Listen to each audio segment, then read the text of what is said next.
Ela. Ela. Ela.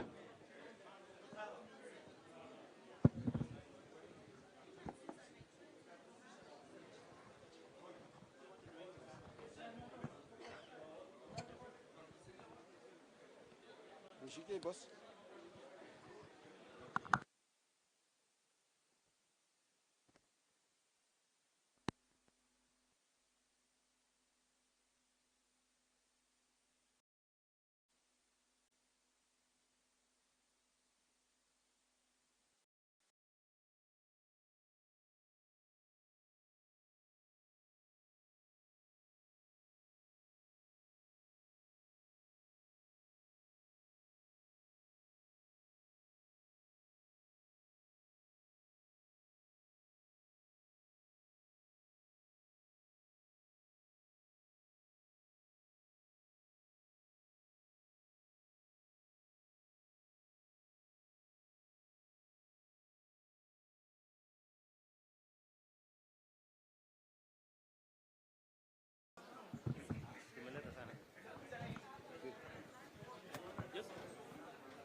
Ela. Ela. 1 2. Ela. Ela. 1 2. Ela. Ela. Ela. 1 2. Ela. Ela. Ela.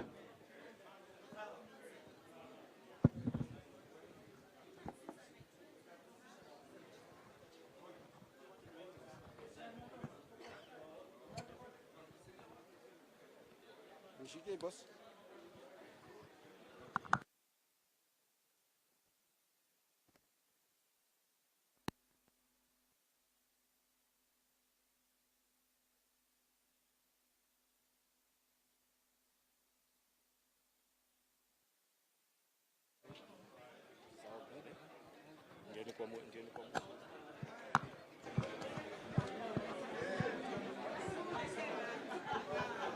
Ela. Ela.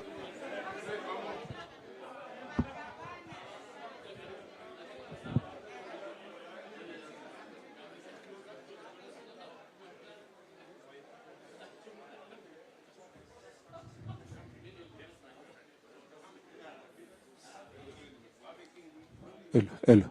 1 2. Ela.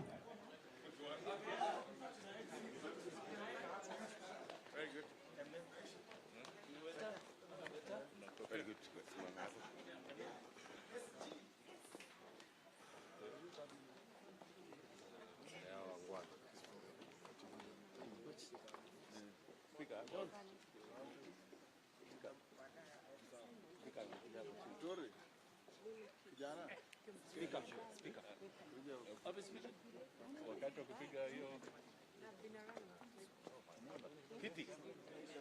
Hey. Excellent. Salama sana. Good to see you. Yeah. This is a good man. Yeah. Karibu hapa. This has been my party lawyer.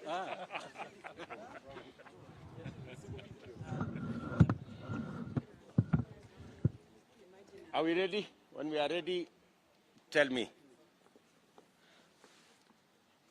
Good people, are we ready?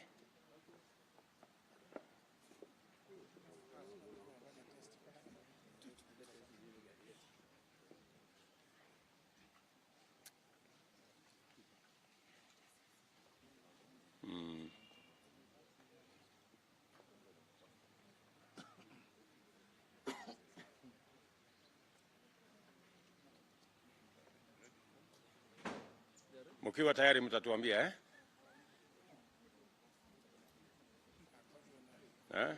Kuna mtu atatuambia ama Tuko sawa? Hamna sauti? Aya.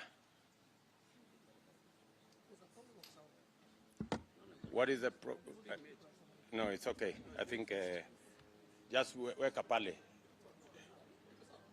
Yeah. Is the sound there now? Iko sawa?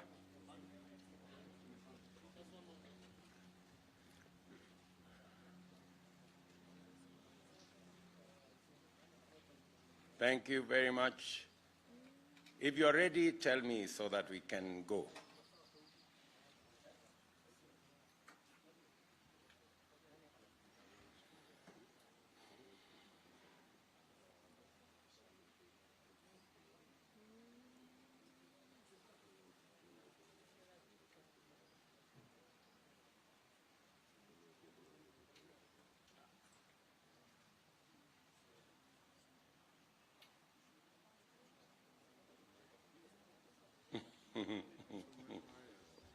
There are too many wires all over the place. Nobody knows which wire goes where. Okay? Bado Ngoja kidogo.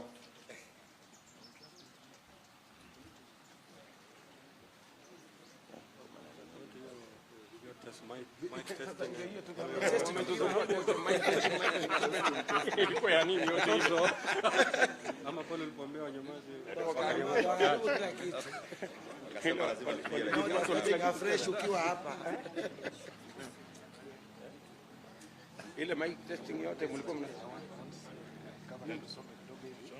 So that because when you stand, you can't be seen. Oh yeah.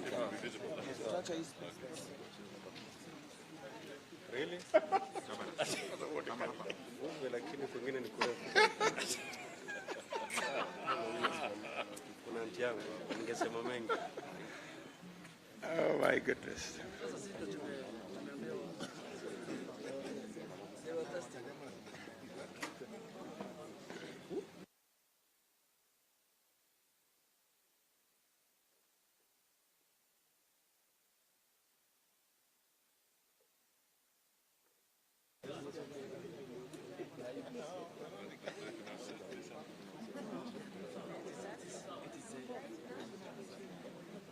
Okay, are we done?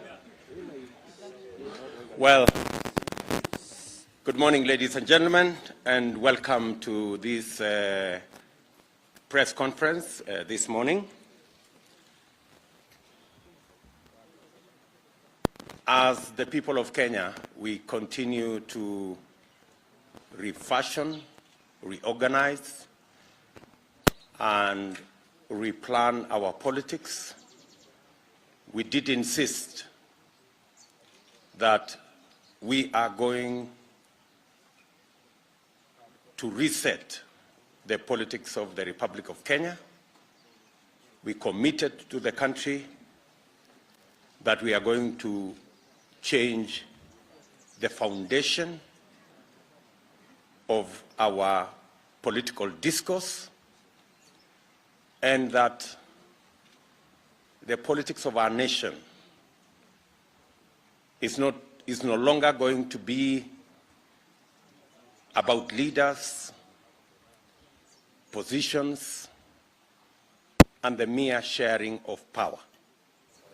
That we are going to move our politics and create a new foundation where the politics of our country is going to be canvassed around issues, around the people, around empowerment, and around how to change the lives of the people of Kenya.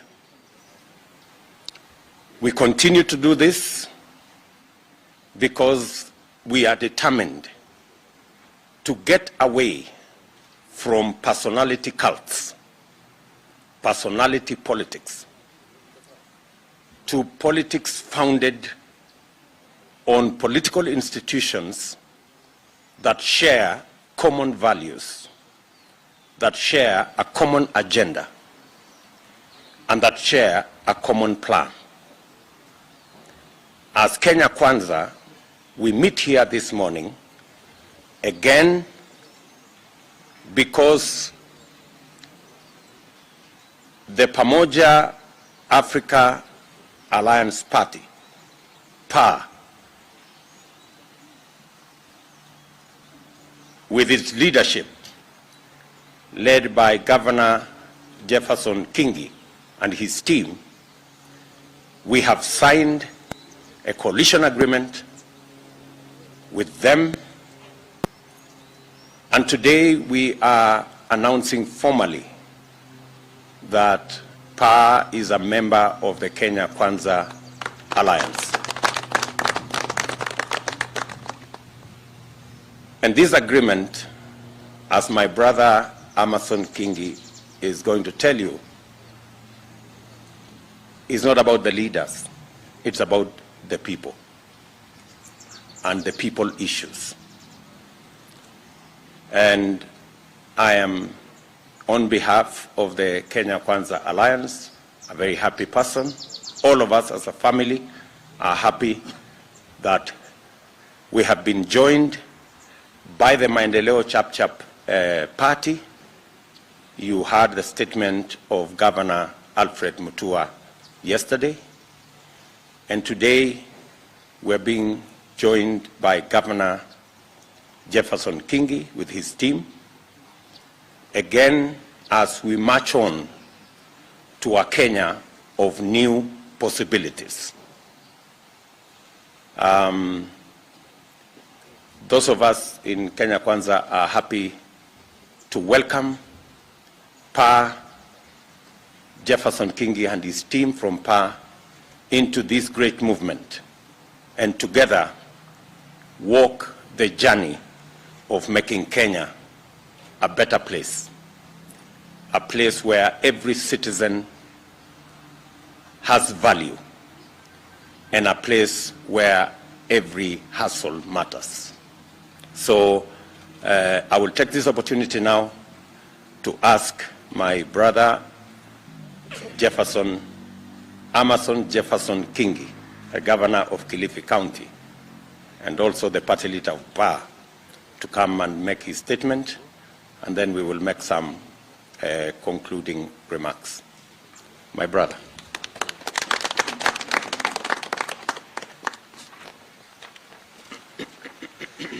Thank you, Your Excellency.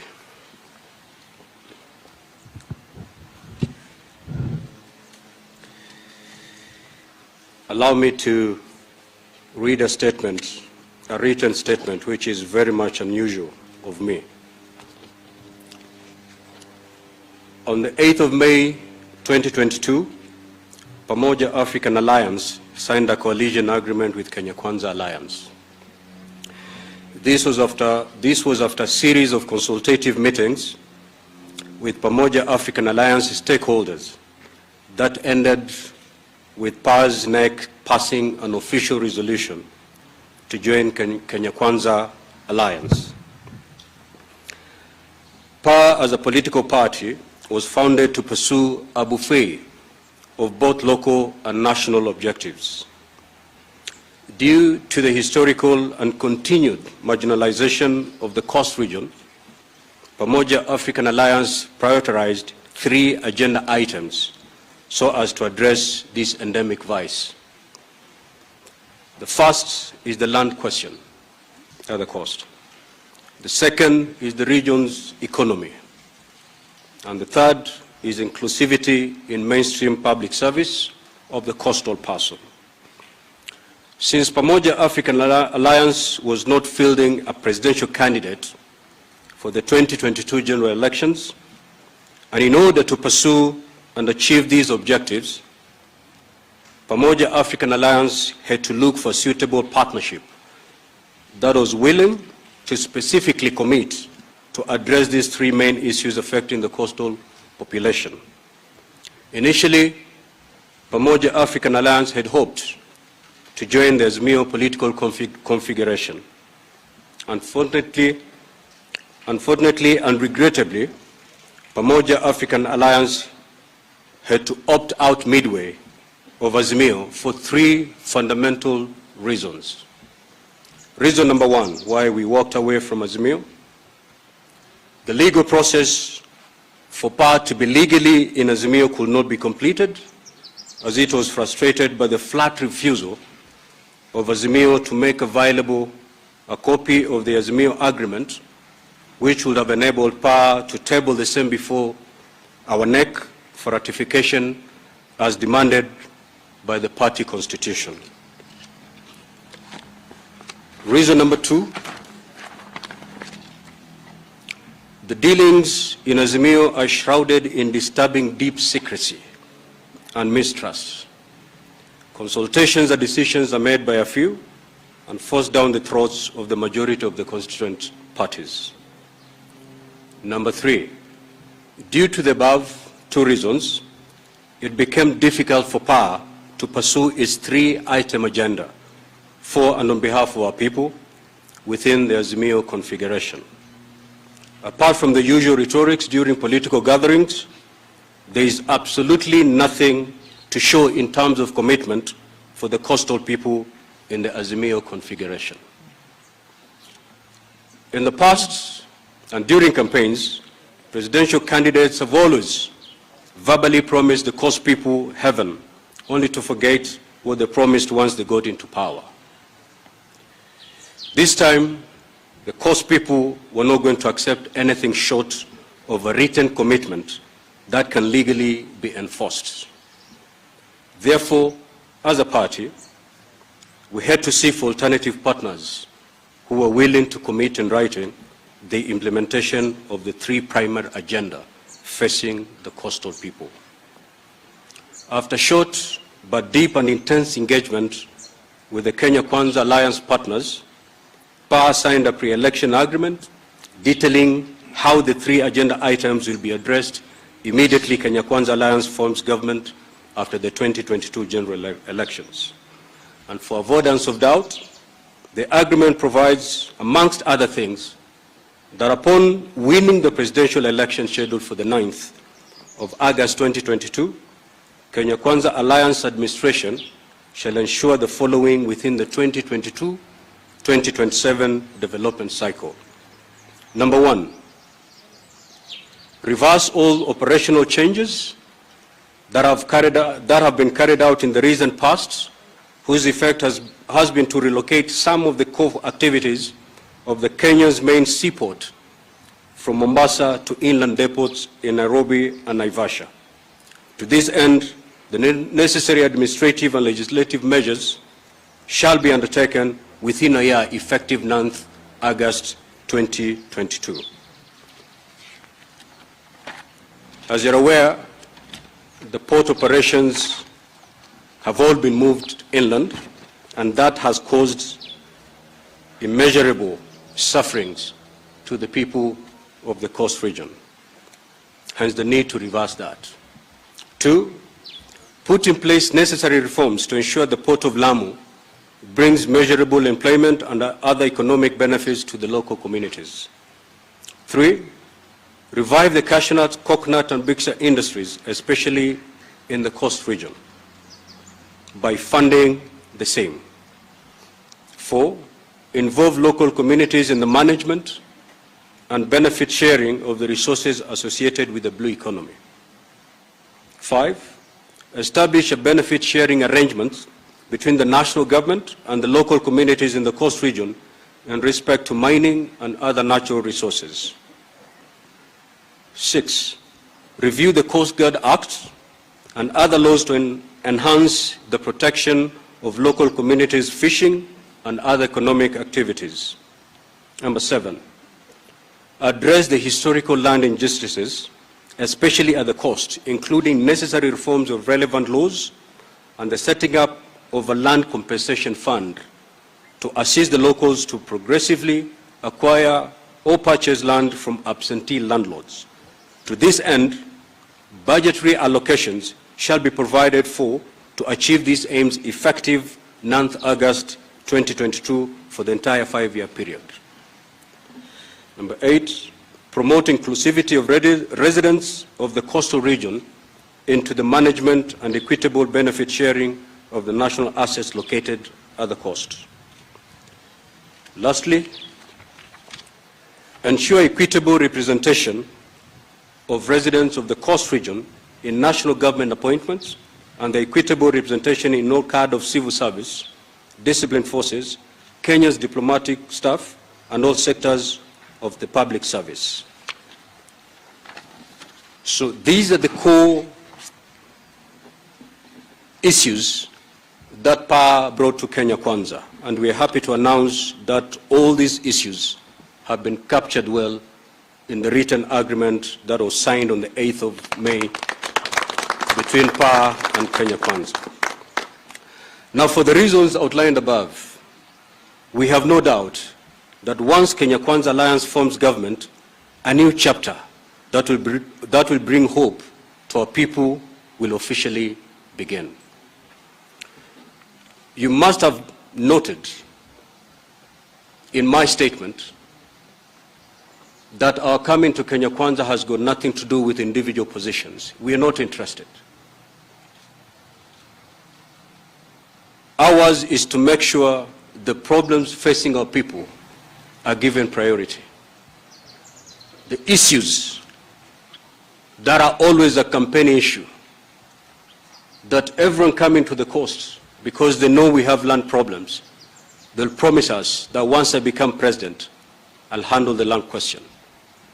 For over 60 years, prior to independence and even after independence, that has always been a promise of anyone wanting to get the 2 million votes at the coast.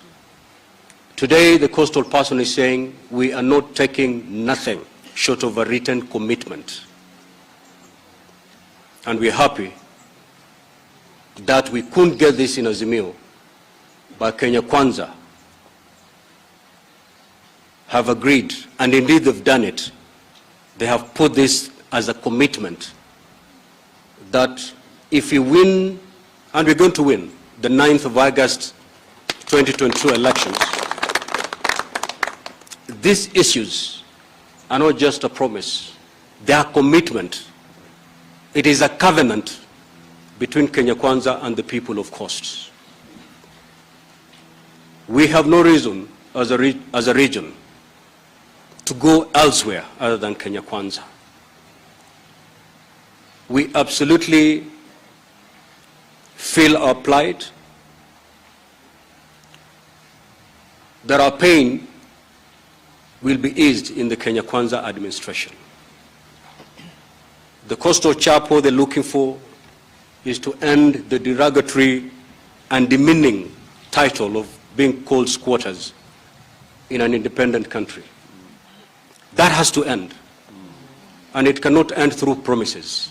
It can only end through commitment to walk that journey. And we're happy that that journey has officially begun. Now, for this to happen, Kenya Kwanza must form government. And that's why I call upon my brothers and sisters in Coast Region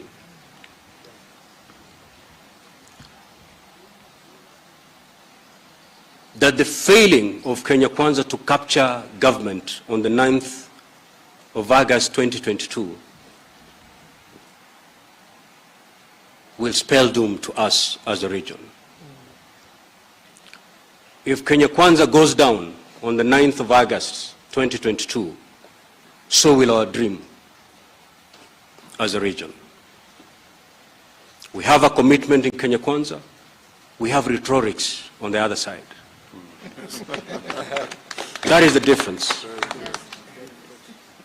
We have been accused of all sorts after signing this agreement, that we've been playing both sides. We have been told that we were demanding to get a copy of the agreement because we wanted to use it to benchmark. To benchmark what? Kenya Kwanza and Azimio are two different legal entities. One is a political party, the other is a coalition. So how do you benchmark the two? If you want to fly a plane, you don't go to a car yard to benchmark. But we know why we're here. Our reason to come to Kenya Kwanza is driven by the desire to finally find a solution to the problems facing our people. securing positions. We could have secured individual positions in Azimio. But that is not our intention as PAR. And I've been telling people that in fact our first intention was not to form a political party.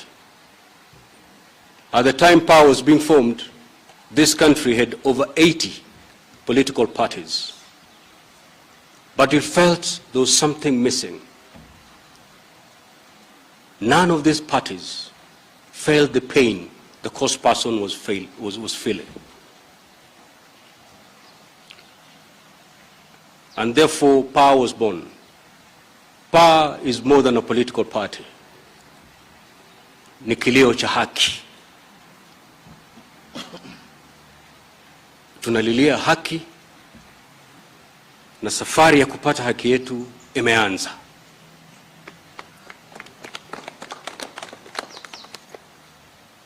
The first thing is you need to trust your partner. If you're not willing to commit in writing, then you don't mean well for us. You don't mean well to us. If you really want to address the problems facing the coastal person, why is it so difficult to commit it in writing? But they can't. Why? Because they know they won't do it.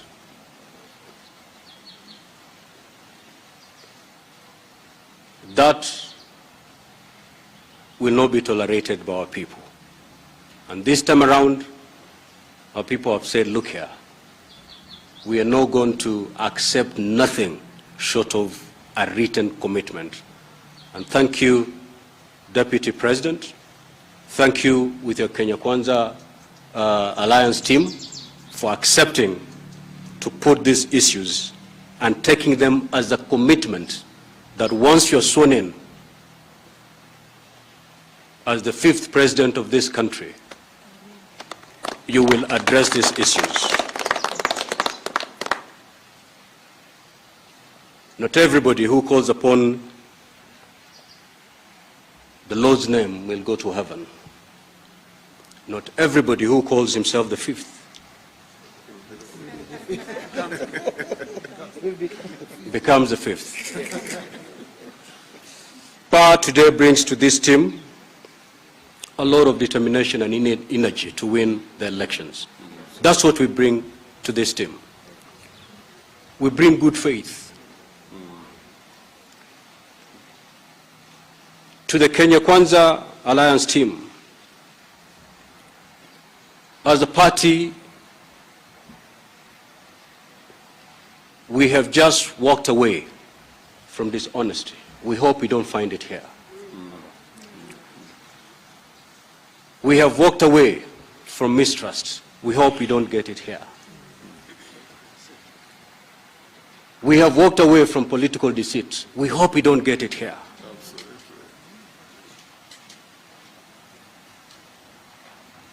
We hope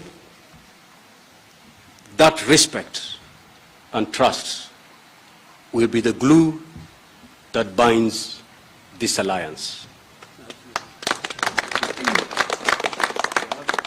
In PAR, you have a formidable partner.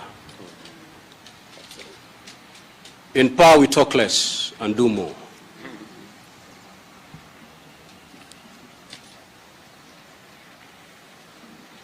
We will do whatever is within our powers to look for votes where we can. Na kama nilivyokuambia, signing of this agreement, or other agreements, is the easiest thing to do. Everybody can sign a coalition agreement, but not everybody can win an election. We have done the easy part. Bwana Chief Hustler, we have done the easy part of signing this agreement. It is the easiest thing to do. Now, we need to fold the sleeves, go to the villages, scale the mountains, descend the valleys, and bring the presidency home.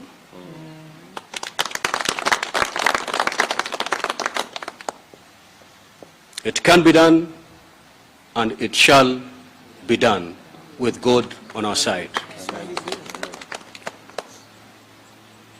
Waswahili anasema kupanda mchongoma si ngoma. Ngoma ni kushuka mchongoma. Kutia mikataba kama hii si huja. Mtu yoyote yule anaweza kutia sahihi mikataba kama hii. Lakini kilichobaki ni kufunga vibwebwe, kukunja mikono ya mashati, kukunja masuruali yetu, na tukubali kuingia katika mashimo, kwenda vitongojini, kupanda milima, kuteremka mabonde, kuhakikisha kwamba tarehe 9 mwezi wa 8 tunakuchagua kama rais wetu wa Jamhuri ya Kenya, kama rais wa 5. Na tunajua kwa nguvu ya Mwenyezi Mungu, amen, utapishwa kama rais wa 5 wa Jamhuri ya Kenya. Sisi hatupigi kifua. Hiyo ni biashara ya kule tulikotoka. Sisi hatumimini wala kumwaga matusi. Hiyo ni biashara tuliacha kule tumetoka. Sisi tumekuja kwa unyenyekevu na heshima.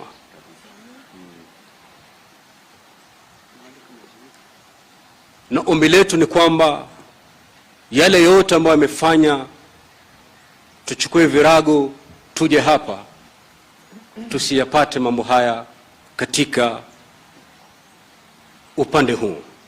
Na uzuri ni kwamba tumepata hakikisho sahihi kwamba katika sehemu hii ama katika Kenya Kwanza Alliance, heshima ndio kitu cha kwanza. Respect. Hiyo ndo tunahitaji. Manake Mungu japo akatumba tofauti, lakini sote ni viumbe vyake, na tunastahili kuheshimu ama kumheshimu mwenzako. Kwa hivyo kama paa, sisi tuko tayari kuchana mbuga. Kama paa, tutapaa kama ule paa ule mbugani, kuhakikisha kwamba baada ya kupaa huku kote, tarehe 9 mwezi wa 8 mwaka huu tunatua katika ikulu ya Jamhuri ya Kenya. Ukiangalia yale matakwa yote ambayo nimezungumzia kuhusu wakazi wa pwani, hii yote inaashiria kitu kimoja tu: kumtoa mtu wa kawaida, kumtoa mwananchi wa kawaida kutoka hali ya ufukara na kumleta katika hali ambayo anaweza kumudu hali ya maisha. Nasikia hiyo hapa kwenyu mnaita bottoms up. Bottom up. Hapa mnaita hivyo, sio? We have to take the biggest population of this country that is wallowing in poverty from where they are, from the state of hopelessness, to a state where they can proudly say, I'm a Kenyan.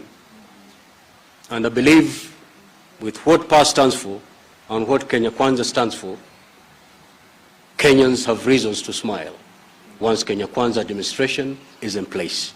We thank you, and may God bless you. Thank you. Very good. My good brother Amason Jeffa Kingi and the Kenya and the Pamoja African Alliance team. Two things.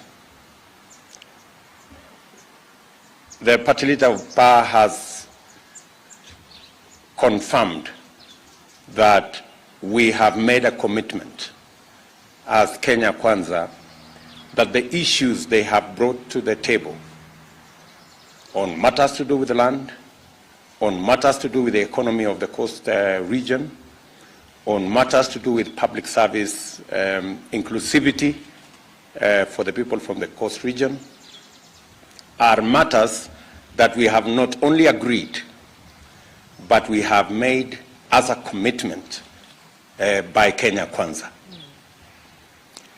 And we have signed into that commitment because we have every intention, commitment, and belief that we will deliver on this commitment. And I want to confirm to the Pamoja African Alliance team that there is a world of a difference from where you are coming from and Kenya Kwanza. Kenya Kwanza is an alliance of Democrats, of the willing. I am sure you know, on the other side, people are forced, coerced, blackmailed, and threatened to belong to the other side. When I hear the people on the other side saying there was an attempt at benchmarking, how can there be benchmarking between darkness and the light? There is nothing that we have in common with the people on the other side. The journey to the alliance of the willing already started when we had the first meeting with our PA colleagues.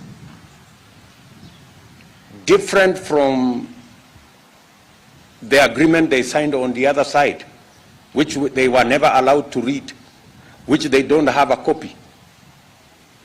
Here, they had days to read the agreement we had with them. They even had days to improve on the agreement we had with them. And they have copies of the agreement we have signed with them. So there is a world of a difference between us and the other side. The other side use force. Here we use respect.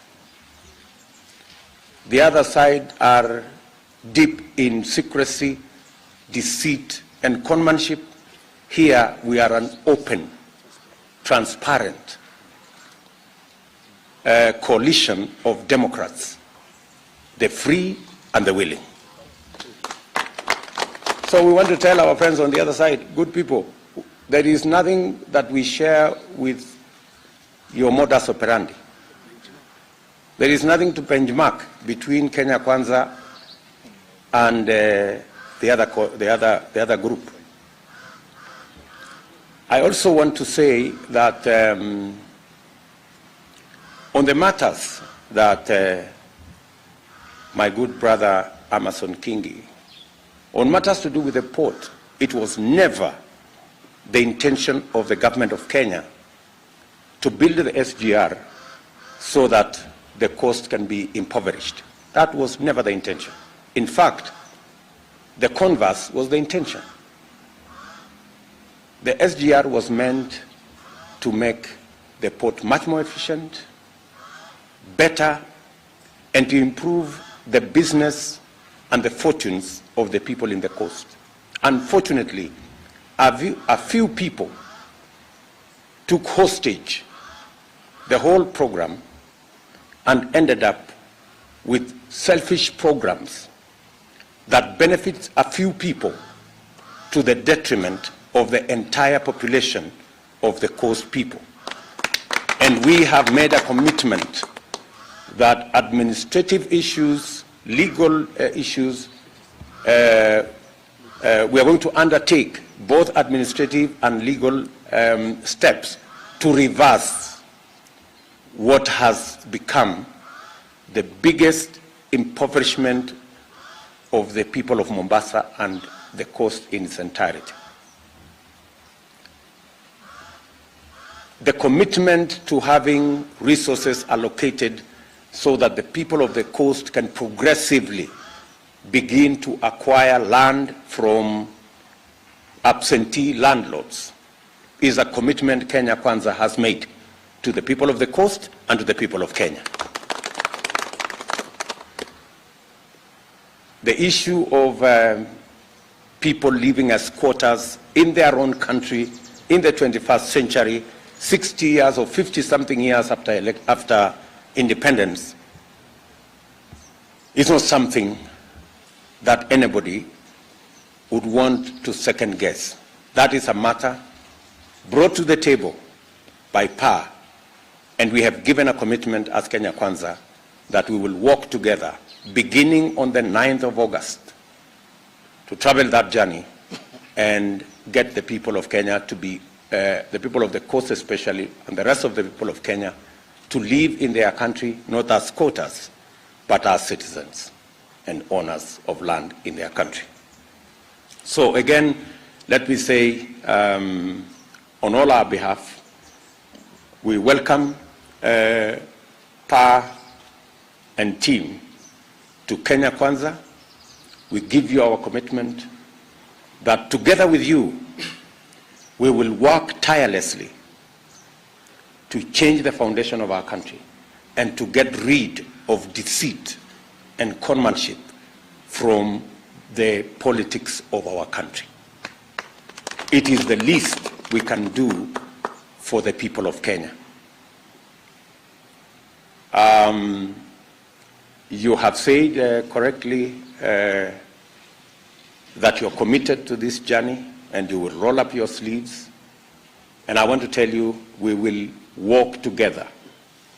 We are as determined as you are in making sure that the elections of 9th August this year are won decisively by the Kenya Kwanza team. I told you earlier that those of us who are in Jubilee know how effective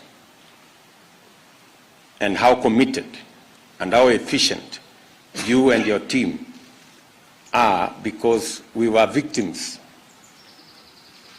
in Kilifi especially, where as Jubilee we didn't get even an MCA seat in that county because you worked so hard to make sure that the side you belonged to that time won the election.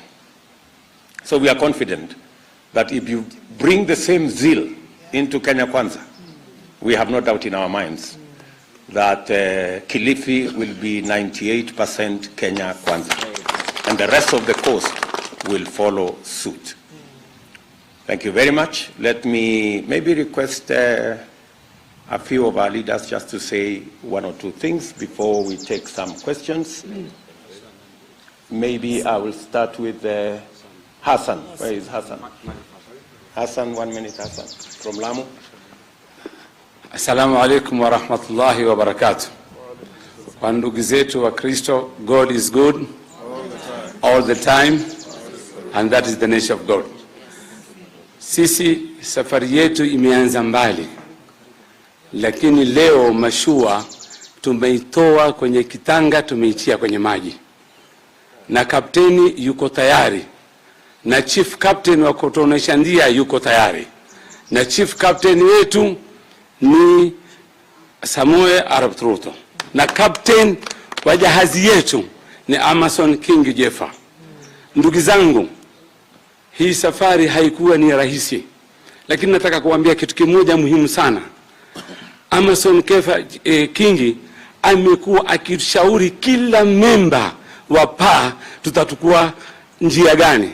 Kuja kwake huku si akili yake yeye, ni akili ya watu wote wa PA. Kwa hivyo tumeingia sote sisi, wala hatukulazimishwa. Mimi nataka kukuambia president wangu wa 5 kwamba sisi, Musa ana 12 commandment, sisi zetu ni 3 tu, si 12. Waislamu wana nguzo 5, zetu sisi ni ngapi? 3 tu. Kwa hivyo ukizifanya 3, tutakwambia cost ni yako, na sikwambii ni yako, ni yetu. Kilifi, Tana River, Lamu ambapo ninapotoka mimi, na nikisimama hapa mbele pia kiongozi wangu Musalia Mudavadi nilipokuwa meya, yeye ndio alikuwa minister for local government, na wewe ulikuwa minister for agriculture. Wakati ukipigwa vita, mimi peke yako ndo nilikuja airport kukutukua wewe. Ushafahamu? Kuonesha kwamba ile nia yetu iko pamoja. Mambo matatu. La kwanza ni ardhi, umiliki wa ardhi. La pili ni ushirikishaji katika serikali ambao utakao kuiunda. Ya tatu ni uchumi wa pwani. Na sisi ni National Party, ni chama cha wapi? Cha Kenya nzima. Lakini kila kitu sikina mwanzo wake. Kwa hivyo mwanzo wa pwani wapi? Ni pwani. Na sisi letu lina makuti. Lakini tukija Kenya Kwanza, mtatutengezea mabamba na bloki. Kwa hivyo mvua hata upepo hazitatupata. Lakini ujue sisi majauri, na lile letu tulikataa kulala sitting room kwa sababu si yetu. Sasa hapa mmekubali, mtasema mwanzo mtatupa servants quota, sio? Haya, kesho kuuta mtajenga nyumba kubwa, tutakaa pamoja. Kwa hivyo mambo matatu mmeatukubalia na sisi tumewakubalia. Nataka kukuambia bwana president wangu wa tano, Waswahili wasema wali wa kushiba uonekana siniani. Wewe unialika, sinia haina kitu, nitakubali vipi kushiba mimi? Lakini wewe umeniletea, umeniambia haya tagua unu pishori ya Nyeri ile, haya mtele wa Pakistani huku, nyama kuku. Kwa nini nisikae kula? Kwa hivyo tumekuja, na sisi ni wacha Mungu.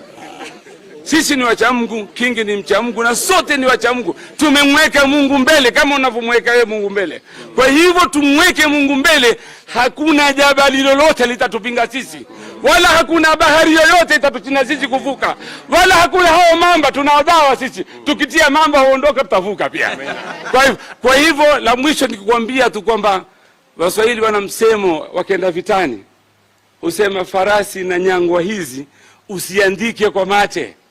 Ikiwa kalamu na karatasi iko, kwa nini watumia mate? Andika kwa kalamu na karatasi.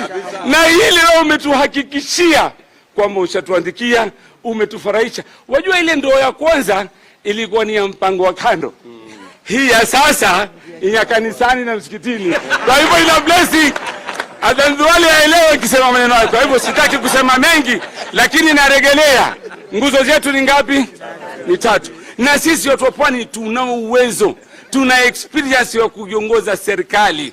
Kwa hivyo utakavyo kuform, na kama alivyosema Kingi, hata sisi hatutaki kugawanyiwa vyeo. Sisi tunataka watu wa pwani wapate na Wakenya. Hizo vyeo si muhimu kwetu. Wala serikali yetu si ya kupanga vyeo kabla. Nyinyi hamtakwenda hata mazoezi, mapanga namba 2 namba 3, hamna mazoezi, sisi mtafungwa kwenye timu. Sisi timu yote iko kwenye kushangilia. Kwa hivyo sisi kama nilivyosema party leader wangu, sisi hatutaki vyeo. Sisi tunataka mambo matatu. Ile vyeo ukitupatia itakuwa kama saladi juu ya kile chakula.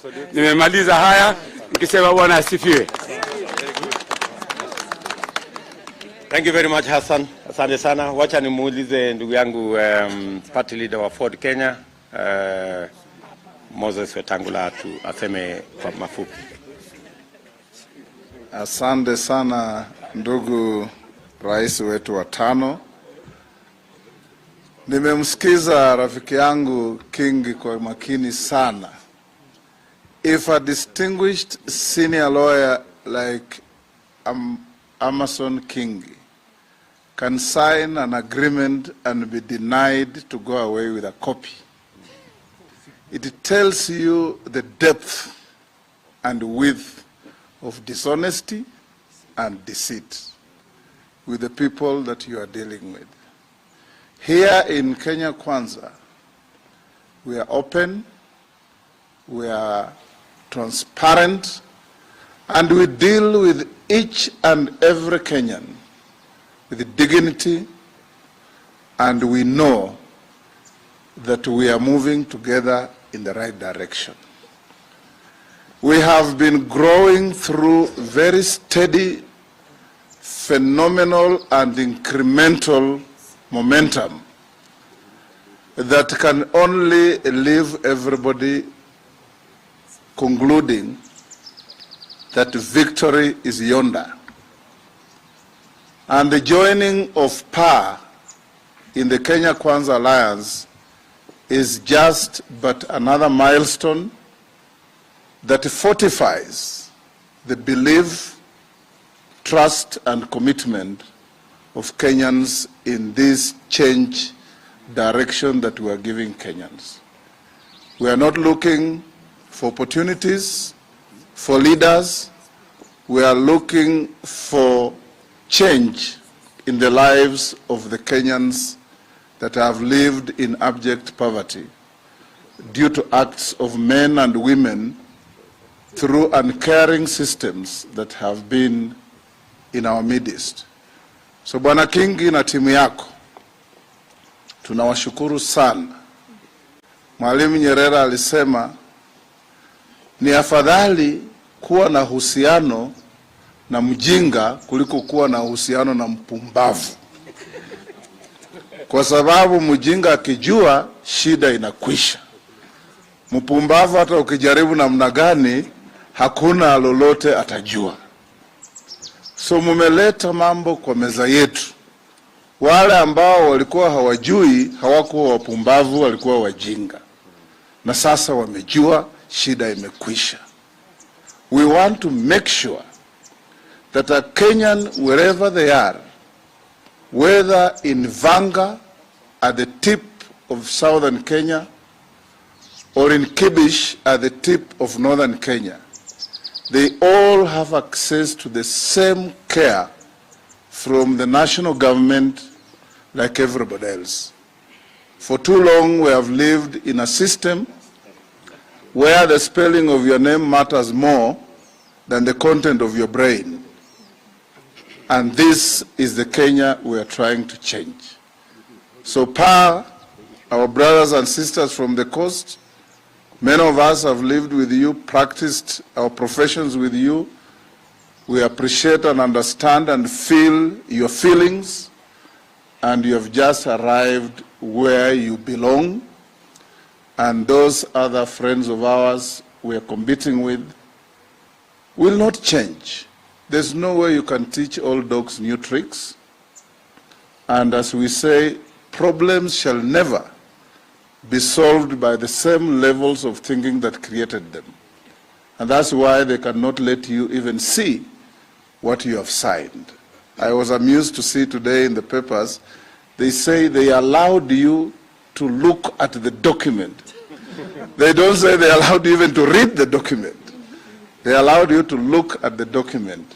Here you have drafted the document, you have signed the document, and you walked away from the signing table with a copy of the document.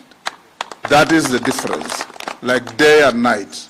And we will only assure you, Amason Kingi and your team, that Kenya Kwanza with our captain, William Samoei Ruto, have no history of betraying people at any level in our country. And we will carry this commitment to the future with dignity and with fairness to all. Thank you. Thank you very much. Let me ask Ambassador Sophie from Kilifi to just make a small statement. Thank you, Your Excellency. Your Excellency, thank you so much. My party leader and all the leaders. I just want to say this on behalf of the women in Kilifi County and the women leaders at the coast, that this is a marriage. This is what we've been expecting, and we were all looking forward. Much has been said.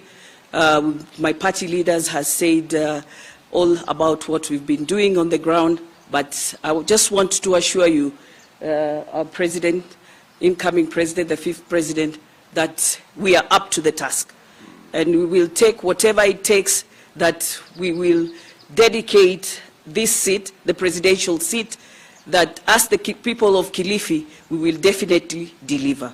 Thank you, Your Excellency, and we're looking forward to see you soon at the coast. Thank you. Asante sana. Let me ask one more good lady, the incoming Governor of Embu, Madam Cecily Mbarire. Thank you, Excellency. Your Excellency, we are really grateful to welcome a new partner in the Kenya Kwanza movement and in the Kenya Kwanza family. Let me say this as a woman.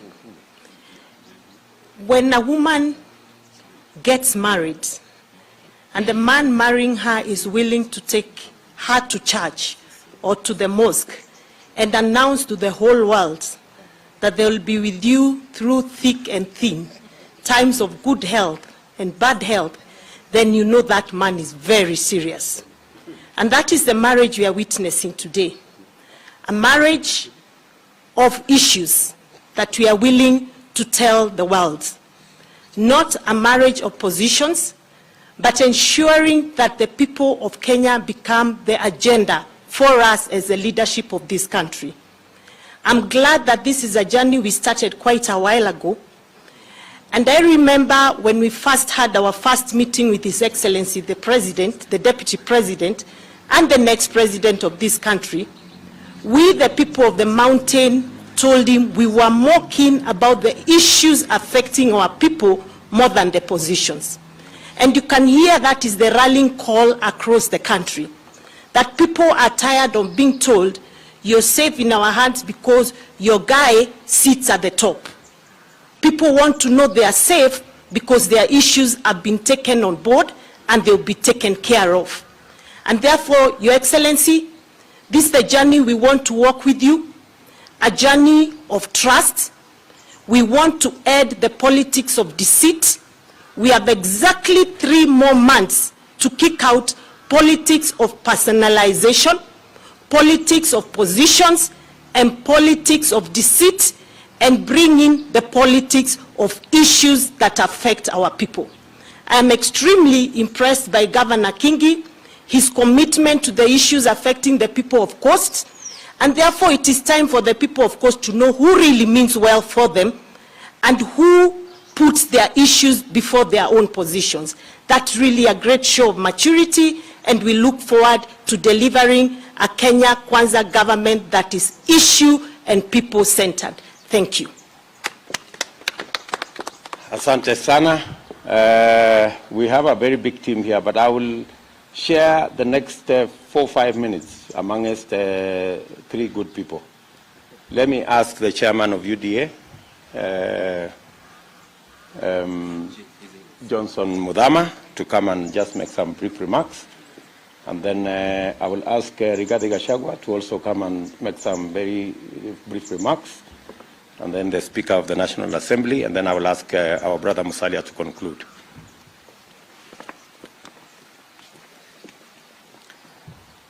Mimi sitasema tofauti na yale yamezungumzwa, kwa sababu lengo letu ni moja na matumaini yetu yanaelekea pahali pamoja.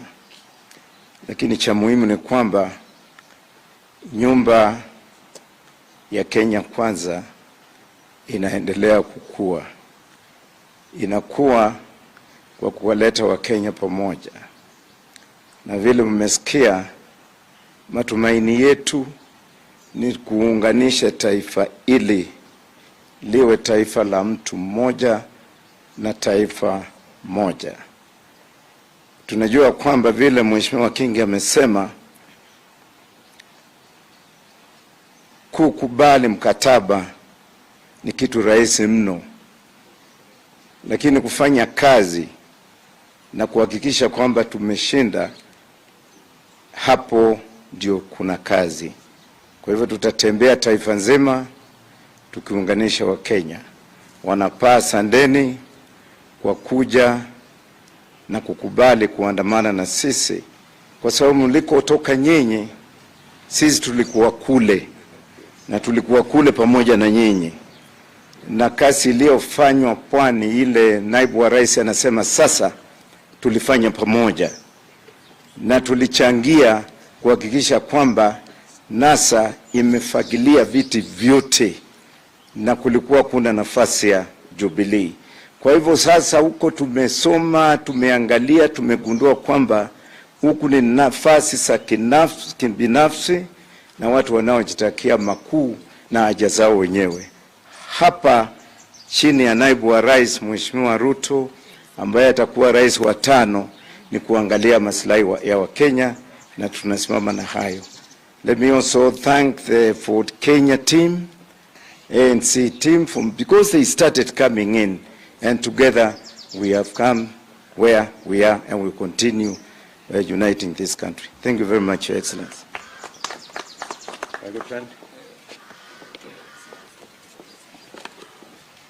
Thank you very much.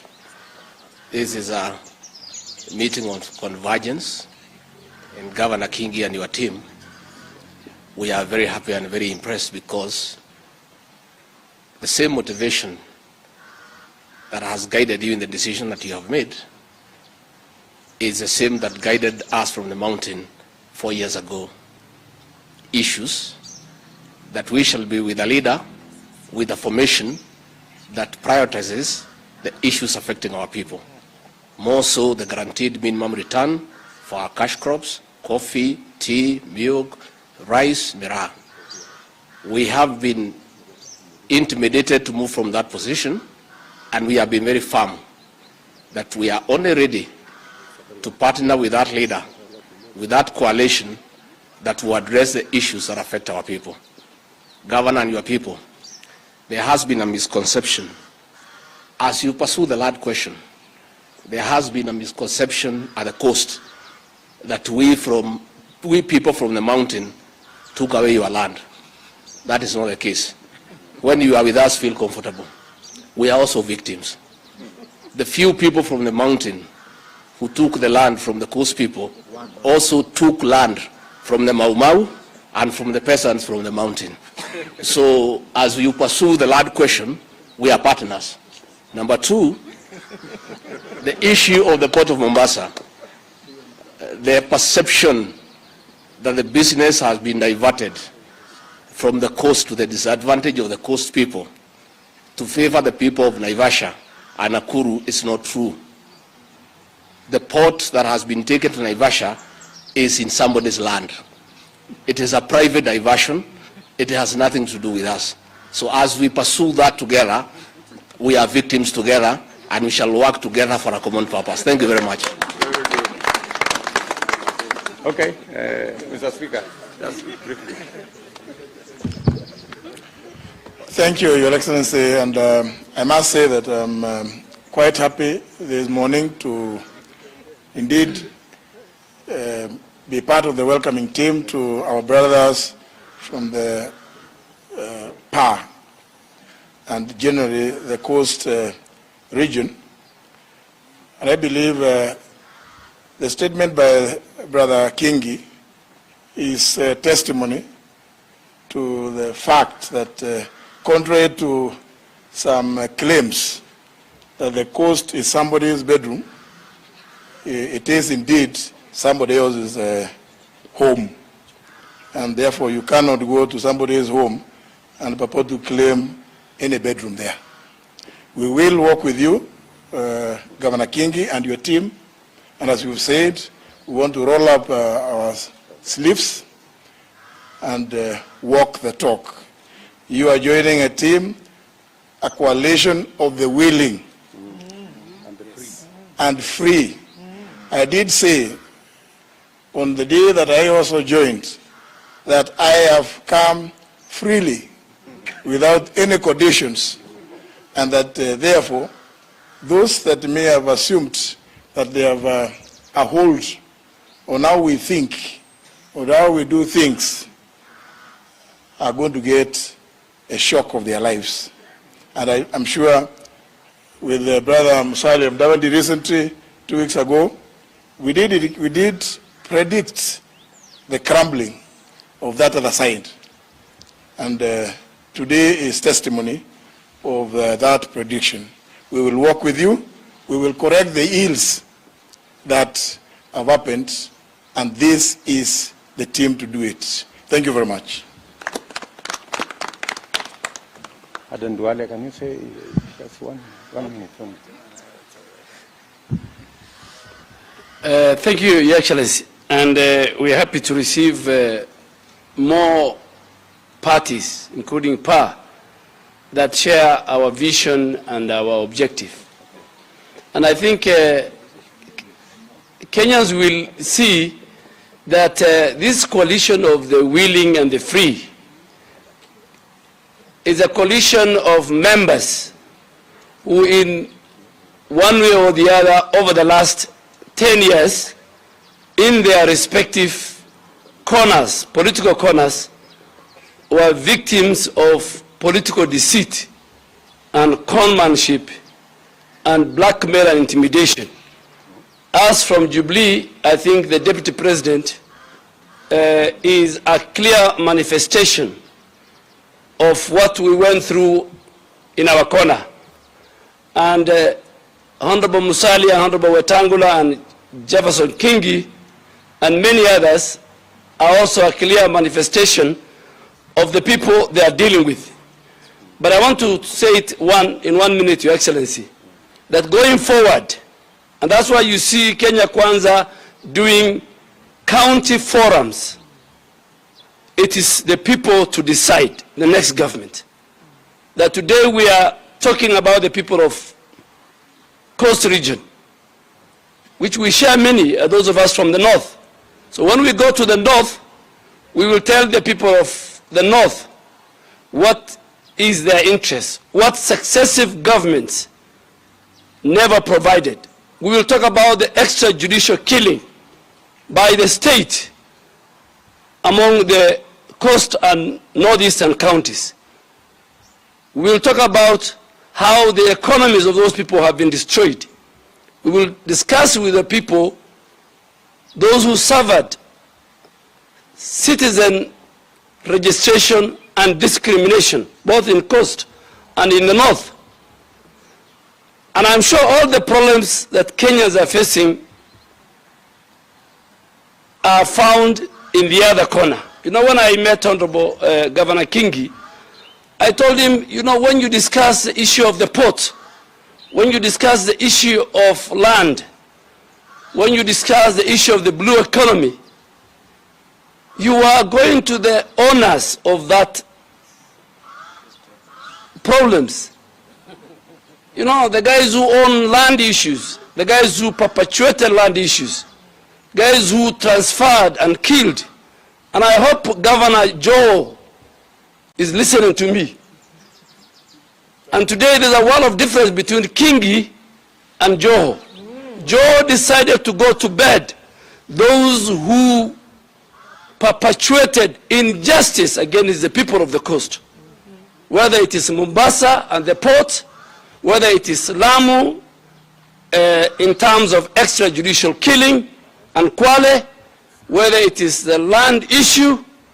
So today I think, Honorable Kingi, you will be counted, and I'm sure history will give you a space when it is written that you forgo your personal interests and you decided to join the team that led by Honorable the Deputy President. And this team, forget about the document we signed. Each and every member of this team, even our MCAs, have a direct and restricted access to our candidate. Not in the other corner where you have to meet brokers and cartels before you reach the owners of that Kuzimia thing. Thank you, Your Excellency. Let me finally ask our good brother Musalia Mudavadi to make the final remarks. Thank you, Your Excellency, the Deputy President. I'll be very brief. First of all, I just want to join my colleagues in Kenya Kwanza in extending our congratulations and appreciation to Governor Kingi and his entire team of power. His statement has been very clear. His training is that of a lawyer, and he made sure that the points were properly articulated. I can only plead to the members of the Fourth Estate, please make sure that we don't see any extra comma or distortions in the statement that has been made by Amason Kingi. The second thing I want to highlight is that Ndugu Kingi and your team, we are both delighted and humbled. Today in your statement, we have seen a reincarnation of the wisdom and vision of Ronald Ngala and the courage of Karisa Maitha.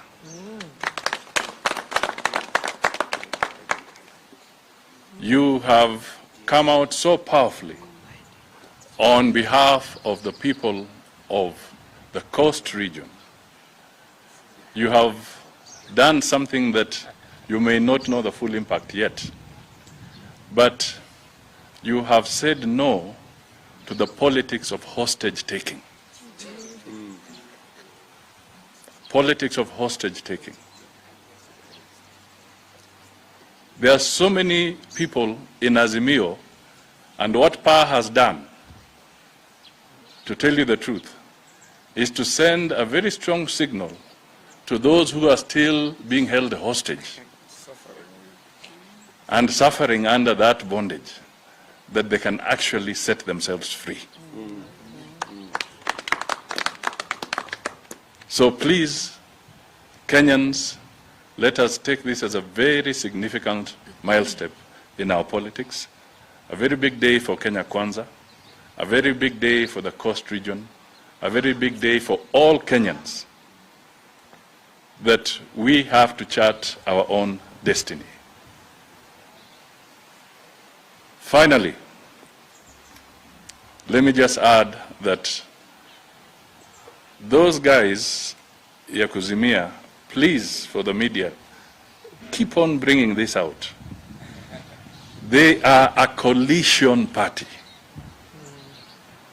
We are a coalition of parties. Please keep defining that distinction.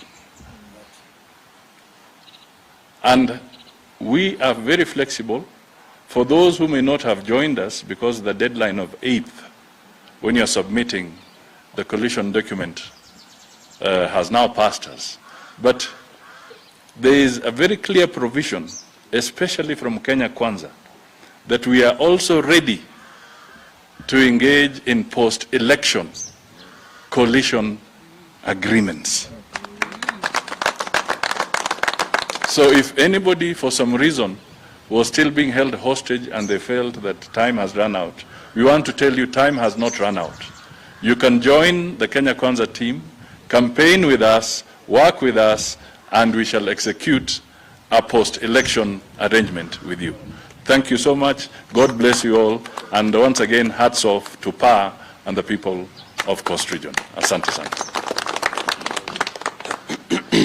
I think that marks the end of this press conference, but there is a small ceremony which the good Professor Abraham Githure Kindiki is going to conduct. Lakini kabla hajafanya hiyo sehemu ya mwisho, wakati nimewasikiza hawa ndugu wakiongea hapa, nimepata kuona ya kwamba kuna tofauti mkubwa sana kati ya wapinzani wetu na Kenya Kwanza. Na kama vile ndugu Amason Kingi alivyosema, uchaguzi kwa Wakenya tarehe 9 mwezi wa 8 ni wazi kabisa. Kati ya marafiki zetu wa upande ule mwingine ambao wanaweza kuwa na mkataba ati viongozi waweke sahihi mkataba, hawajasoma, hawaijui, hawana nakala katika karne ya 21. It is shocking that in the 21st century anybody can expect and can force leaders to sign a coalition agreement which they have not read, which they have not internalized, and which they have no copy. That is the height of deceit. This country has sunk to new levels of deceit and conmanship. Na tunauliza, kama hawa marafiki zetu wanaweza kuwatapeli viongozi, wanaweza kuwafanyia ukora na kuwadanganya, je, na wananchi watawafanya nini?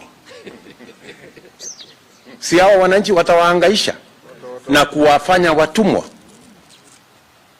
Na hiyo ndio uchaguzi wa Kenya wako nayo tarehe 9 mwezi wa 8.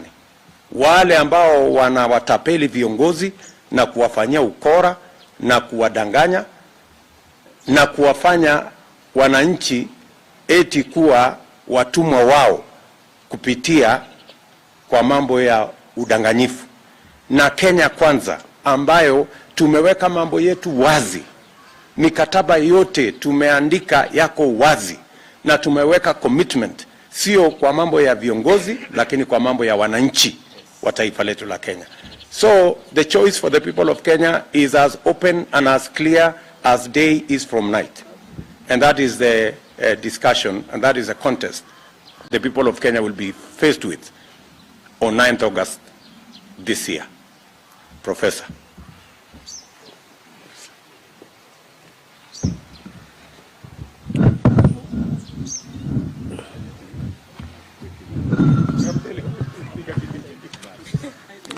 Excellency William Ruto,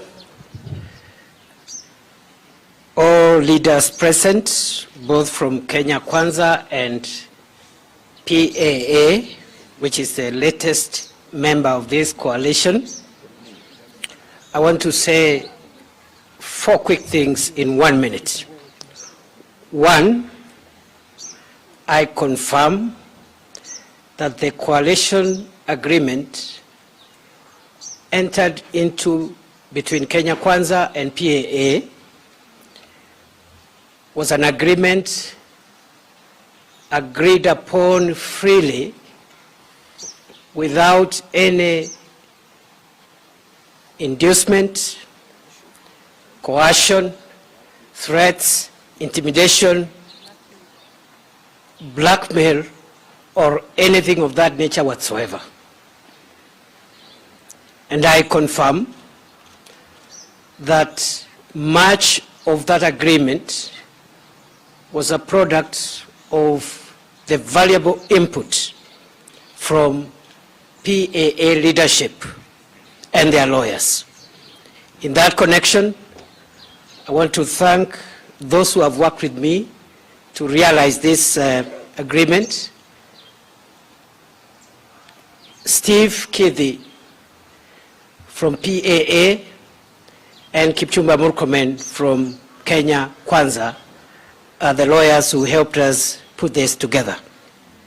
Number 2, I confirm to the nation that this agreement was signed on 8th of May 2022, and therefore what you'll see here shortly is just a ceremonial display of that agreement, but it was signed on 8th May 2022 in accordance with the deadline set under the law. 3, I reaffirm what has been said by His Excellency Musalia Mudavadi, that although the window for pre-election coalitions was closed on Sunday, the legal window for post-election coalition is open. And in fact, we do not have to wait for the election to enter those agreements. They can be entered now with the post-election in mind. And therefore, we call upon all those political parties out there who feel oppressed, who feel cajoled, who feel shortchanged, blackmailed, and conned, that we are willing and available 24/7, effective now, to sign post-election coalitions with as many of you as possible. Karibuni sana. Finally,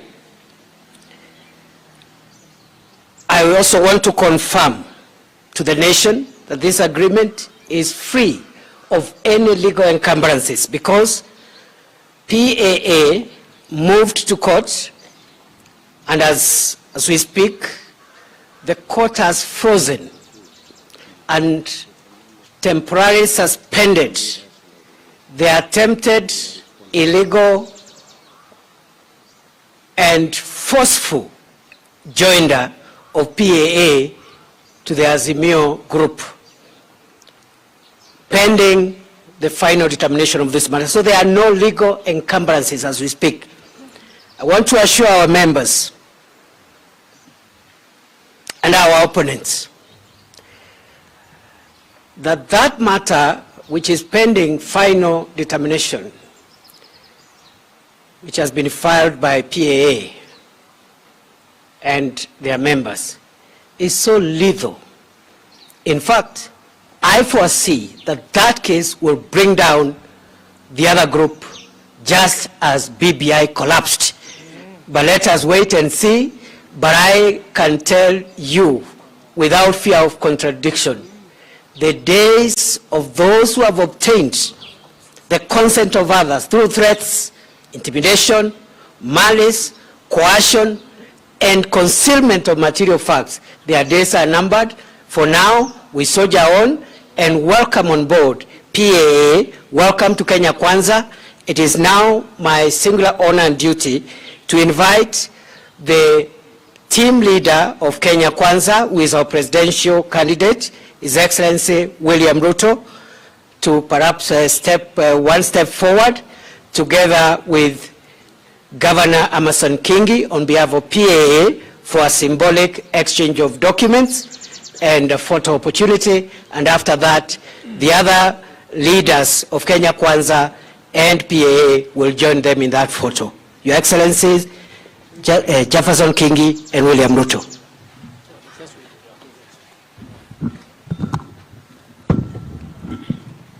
Thank you.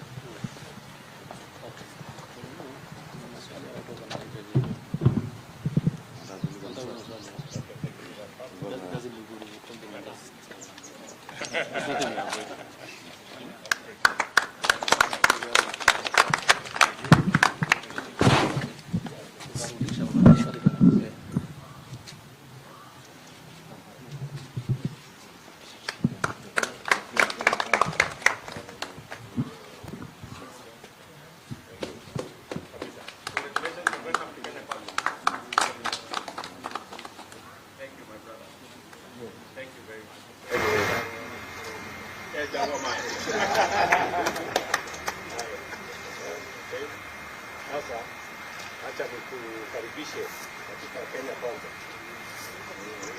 Kenya Kwanza. Very good. My brother.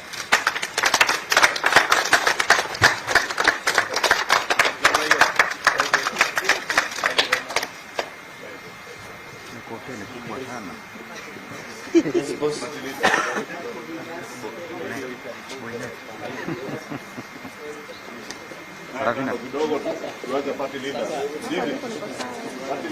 Tunasema usisonge right. Yaani usisongeshe kichwa right, nywele inakuja ndani.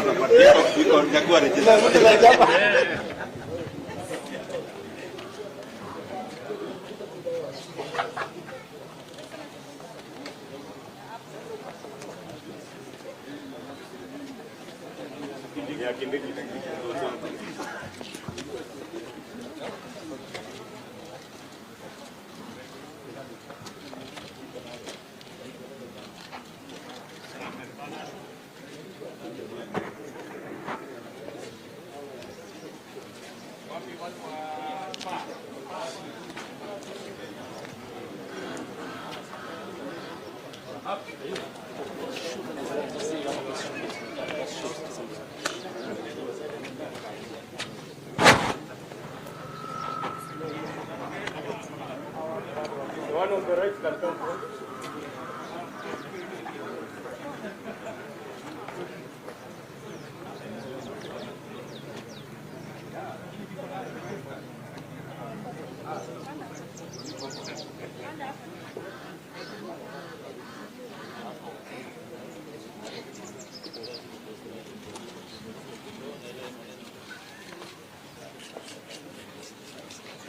The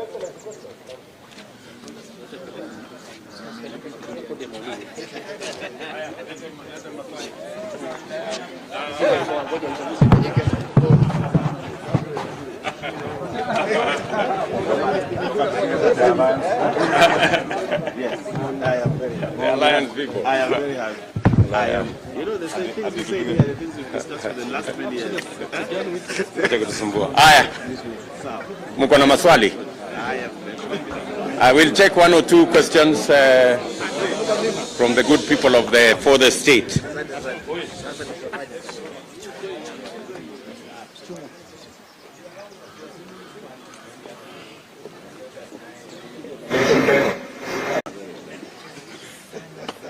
Aya, Jeff, I think.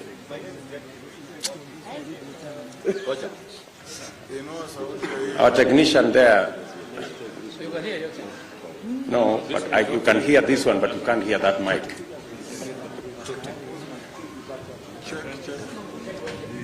Pardon. Okay.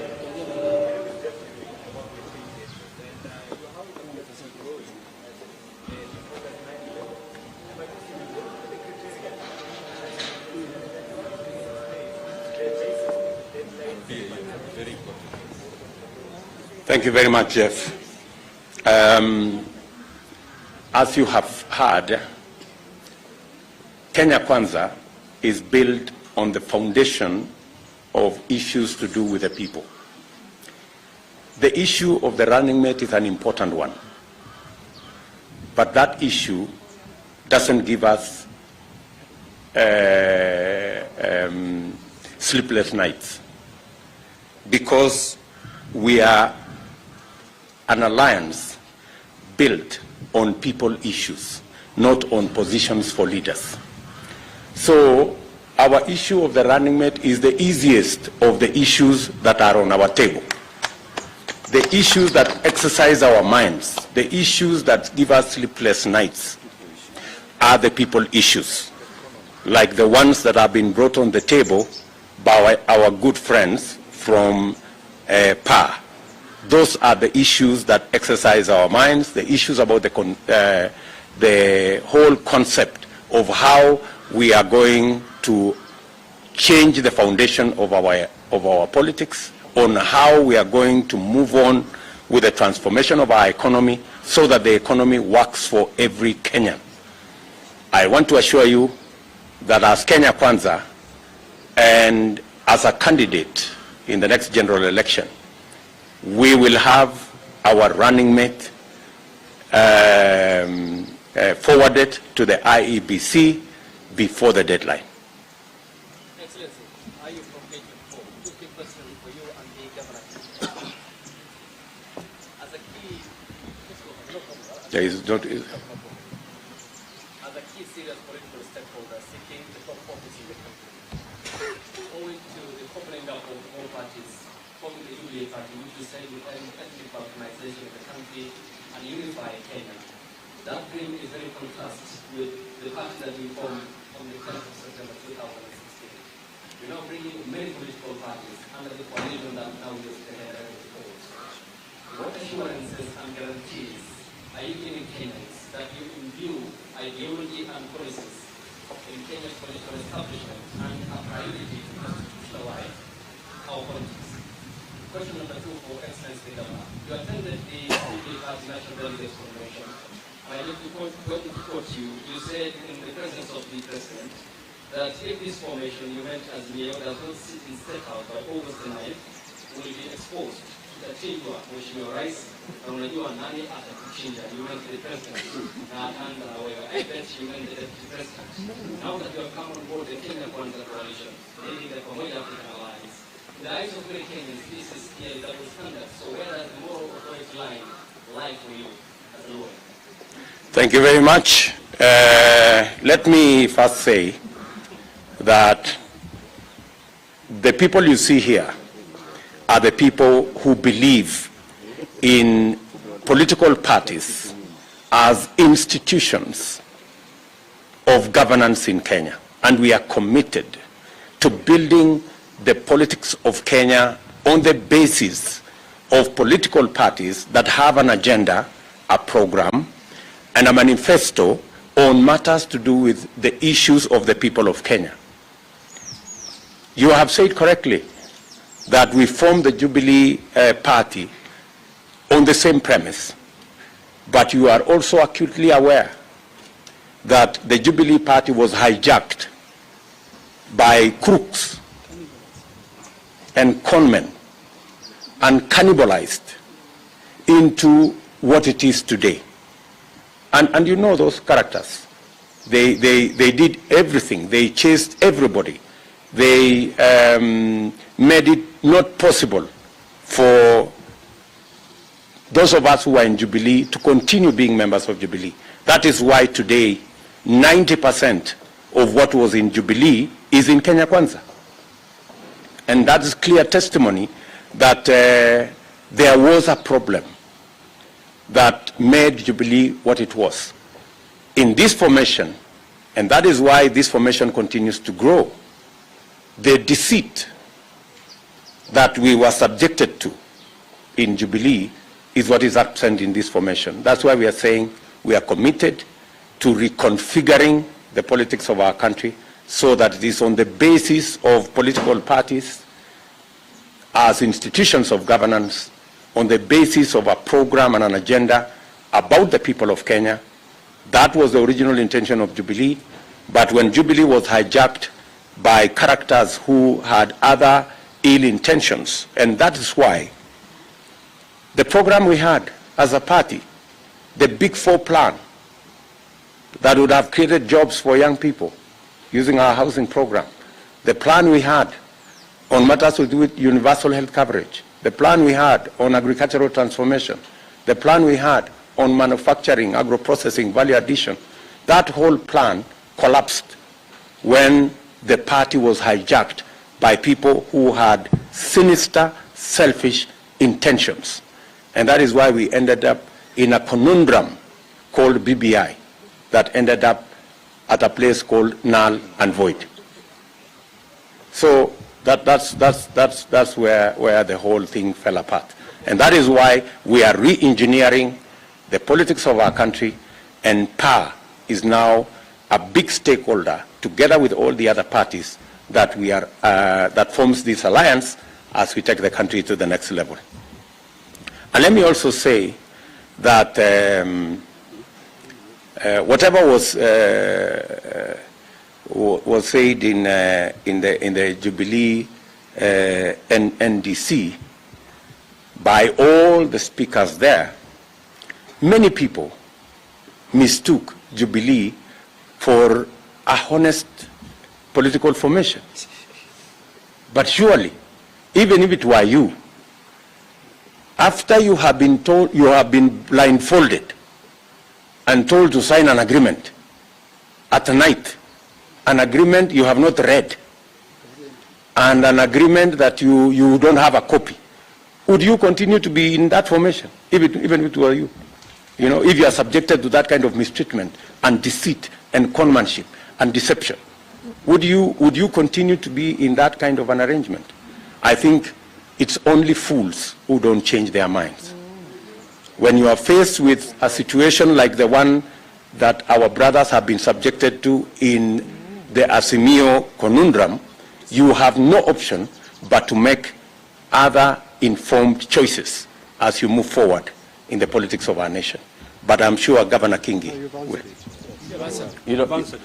Thank you very much. Yeah. Yes. Yes. You're right. And why I say so is because he excoriated you. He's now on board your political camp or What you put it in there. For example, the former leader of the party also excoriated Murabadi. So the point therefore is that going forward, in the eyes of many Kenyans, how does the political class, you included, leading a very key formation, ensure that they don't play double standards in name calling and rather prioritize service delivery, which includes healthcare, education, better roads, and service delivery? Precisely the point I made to you, my good brother, earlier. I told you, if as a leader, you can con fellow leaders, you can operate with deceit with fellow leaders, what are you going to do with ordinary people? You're going to make them slaves. You know, and that is the foundation we want to remove. That's the foundation we want to get out, so that we can build a foundation where every leader's word means something. And for your information, many of us standing here, our friends on the other side, have told us all manner of things. You know, have you heard of something called yangu kumi ya huyu jamaa mwingine kumi? Have you heard of something like that? Did you hear of another guy saying ako na risasi moja? You know, have you heard of those things?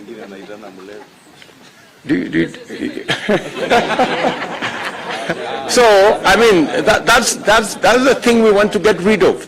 We want every leader to be held to their word. Yes, madam?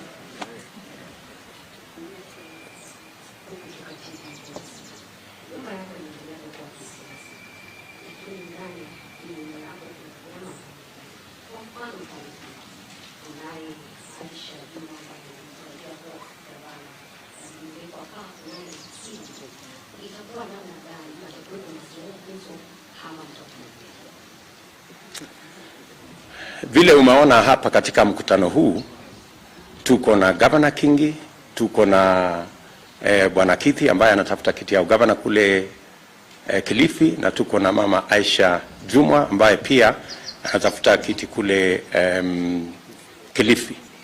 Hatujafanya makubaliano haya mahali ambapo kuna giza. Wao wamechangia katika sisi kuja pamoja kama PA na Kenya Kwanza. So kuna maelewano ya vile tutaenda mbele kwa pamoja kama PA na kama Kenya Kwanza. Na sasa tumeungana, sasa PA na Kenya Kwanza ni kitu kimoja, na tutajipanga pale ndani. We know what to do. Sawa sawa? I think good people, let's say thank you very much for your time. Thank you very much for coming for this press conference. We value your partnership. We value what you do for the people of Kenya, making sure the people of Kenya are informed, and good luck with your job. Asante sana. Yes, sir. Tunaomba picha ya ukora ya mlima hii. Ya Alliance.